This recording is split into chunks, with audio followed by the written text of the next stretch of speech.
right? Well, you were building your brand, right? How important was that to form those connections? And you've collaborated on so much content, right? Let's I dive mean, into all yeah, those influencers. yeah.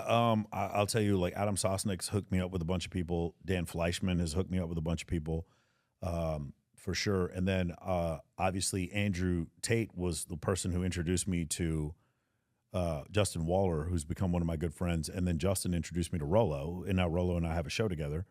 And so, yeah, I mean, these connections, I can go back and kind of, I can suss out the connections for like every single thing I have, and it's from someone else. And generally what happens is, like last night I was with a couple really successful guys, Rich Summers, who has a huge Yes. podcast here in Yep. San Diego. And the reason why is when we're together, all we do is talk solutions. So Rich last night was explaining to me running paid ads to a 2-hour webinar once a week. And so now my team, I tasked them to investigate, to try to figure that whole situation out. And this might be something that we pivot towards. But because whenever I'm having dinner with these guys, all we discuss is ways to solve problems. That's the greatest networking tool I've ever had. Like I said before, guys, I'm not saying that you don't have internal self-worth, but your value to society is solely based on your utility as a man. It's not based on your looks, okay? It's based on your utility. What problems can you solve for other people, and what value do you have? And no matter how shallow that you think that is, I mean, that's the reason why, like, you'll have famous athletes, they'll go to a restaurant, they don't even have to pay for the food. Like it's just the way the world works, no matter how unfair it seems. So as a man, you're not enough. You have to have utility. So for me, consistently solving problems for my other entrepreneurial friends, and I have some friends that are so successful and you've never heard of them. They do TikTok shop, 10 million a month. Crazy numbers. The guys who actually own V-Shreds, not the guy who's on the cover for it. Those guys are friends of mine. Like crazy numbers, 25 million a month, crazy numbers. And we're always trying to solve problems for each other. And when I ask them for advice, they're so quick to give me fantastic advice.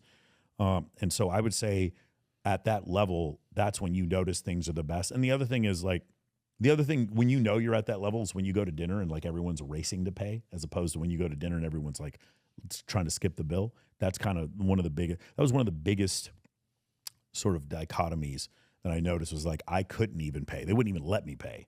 You know what I'm saying? I was excited. It's like, oh, I'm going to get points. I'm going to use my Amex Gold and I'm going to get points for this dinner.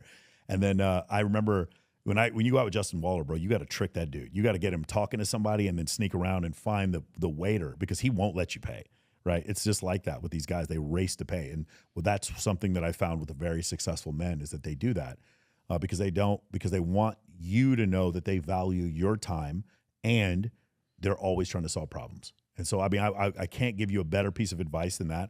Is like, if I were to meet, somebody I would look up to, let's say if I were to ever meet Elon Musk, the first thing I would do is ask him about some problems that he has, like, whether it comes to the radiation shielding for the first landing on Mars, or how he was to machine parts for Tesla.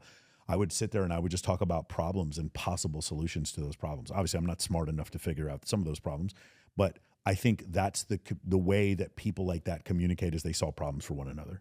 Absolutely. Mm-hmm. I mean, Elon Musk, I mean, just think about, yeah, I just look at like his entry into politics, right? Yeah. And, he basically won the election for Trump in a lot of ways, right? With his on the ground election, getting out the vote. Yeah. And he had like this app, right? He basically knew Trump was going to win.